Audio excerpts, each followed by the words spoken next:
Here's your no-drama dose of local good news, a calm way to start your day. That might even work for the morning carpool. Hey, good morning, Wake County.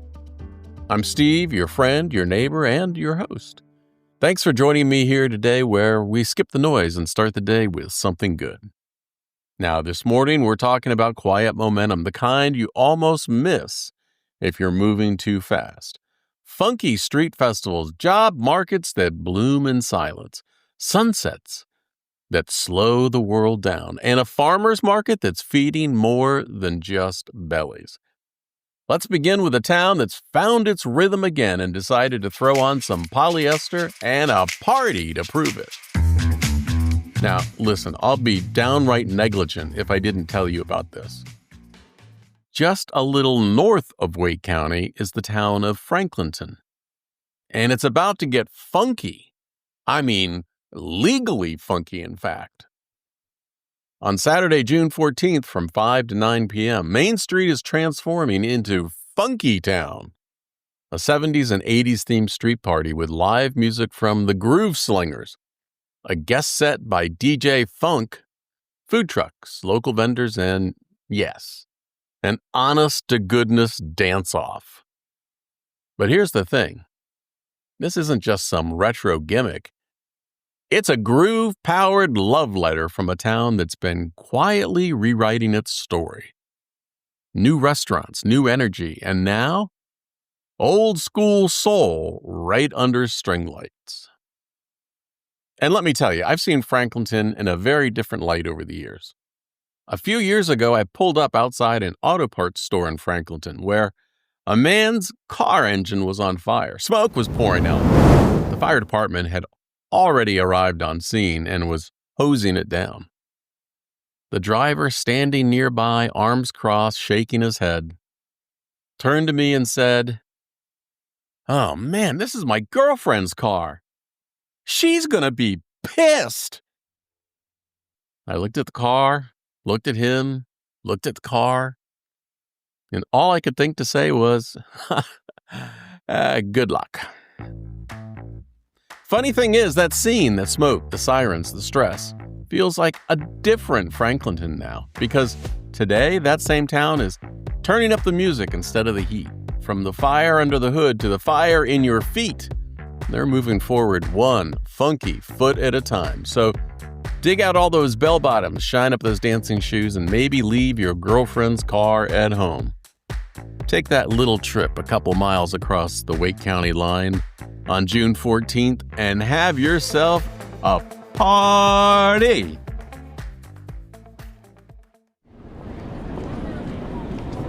Confession time.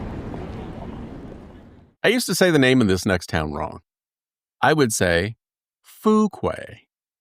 But thanks to a listener named David, I've seen the light. It's Fuquay. Fuquay-Varina, home to more than just a hyphen. It's home to something growing quietly and beautifully. Every Saturday morning from mid-April to mid-September, 121 North Main Street transforms into the Fuquay-Varina Growers Market. It's a nonprofit space where food, health, and community meet like neighbors leaning across a fence line. And this upcoming June 14th, Senior Day. $30 in market vouchers, community resources, raffles, and even free ice cream for the lactose tolerant. But what makes this market remarkable isn't just the produce. No, it's the promise. A partnership between the Poe Center means double SNAP, WIC, and senior bucks. It means bilingual nutrition education, hands-on kids activities, and Saturdays that look like the kind of world we keep hoping for. And just when you think that's the end of it, no. They launch a summer meal program for children and teens every Thursday morning starting June 28th. Because in this corner of Wake County, they believe no one should go hungry. Not on their watch. We really, really wanted to do this and connect to our community through it. So I think that's been one thing that's brought a lot of people back. It's just knowing that we're there and we care and we're doing this for a purpose. Now that voice? That's Alison Haggerty, one of the farmers behind Purple Martin Farm. They're a vendor at the farmer's market. She used to manage logistics for a living. Now she's managing heirloom tomatoes and a flock of forest-raised chickens. On Monday, we'll hear more of her story and why she thinks farming in North Carolina is standing at a fork in the road. And I'll tell you more about the farmer's market then. Be sure to visit tapyournews.com to sign up for the show email alerts or subscribe to this podcast on the platform you're listening on right now. You know what never goes viral? A county doing just fine. No scandal, no shouting, just quiet, competent success. Today was peaceful and safe, much like yesterday. That just doesn't get eyeballs or clicks from the media. And this past month, Wake County won a boring award. Not worth mentioning by many, but I thought you should know about it. Drum roll, please. The new numbers are in, and Wake County just posted the lowest unemployment rate for any major metro in North Carolina. 2.9%.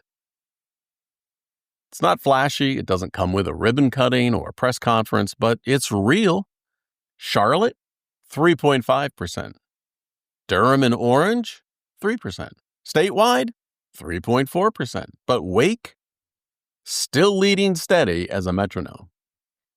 It's the kind of news you don't see scrolling through headlines because it's not loud, it's responsible. Business, services, hospitality, transportation, all growing. Finance stumbled a bit. Maybe that explains your new bank fees. But here's the kicker. Wake County has nearly 680,000 people in its labor force. That's more than the entire state of Vermont.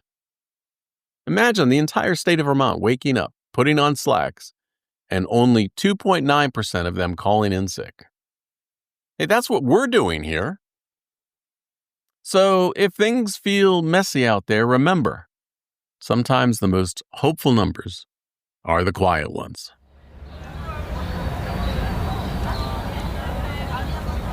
Golden hour in Raleigh doesn't ask for attention, it earns it.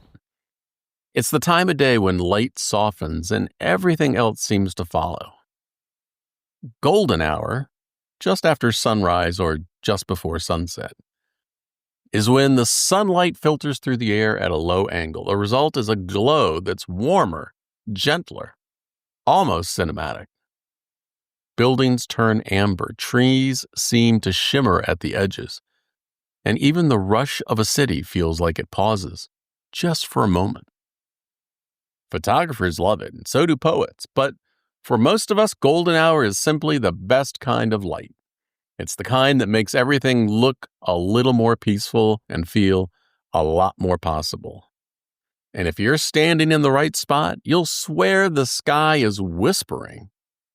Well, here's where to go to get your dose of Raleigh golden hour power. Start at Dorothea Dix Park, Flowers Field. A meadow that turns downtown into a silhouette. Bring someone you love or someone you're learning to love. Lassiter Mill Park, it's for the quiet-hearted, the ones who listen. Water glides past the old mill, the trees creak, and the light slips sideways through the leaves like it's looking for a story to land on. For something polished? Heights House Hotel, right in downtown Raleigh. Porch drinks, slow jazz, and elegance wrapped in a wraparound view. Want a rooftop edge? Go to the Raleigh Times. It has a tucked-away patio above downtown. Nachos, cocktails, and brickwork blushing in the last light. But my favorite? The hush of WRAL's Azalea Garden. There's easy parking there, too.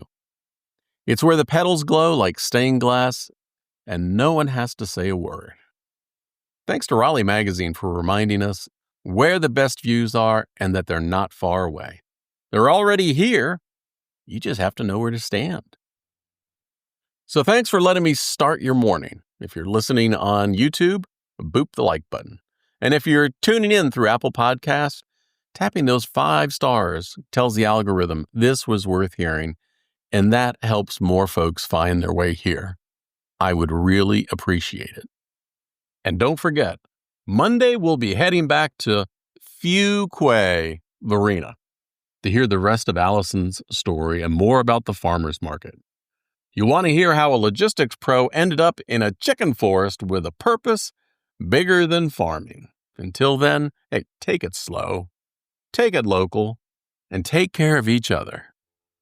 See ya.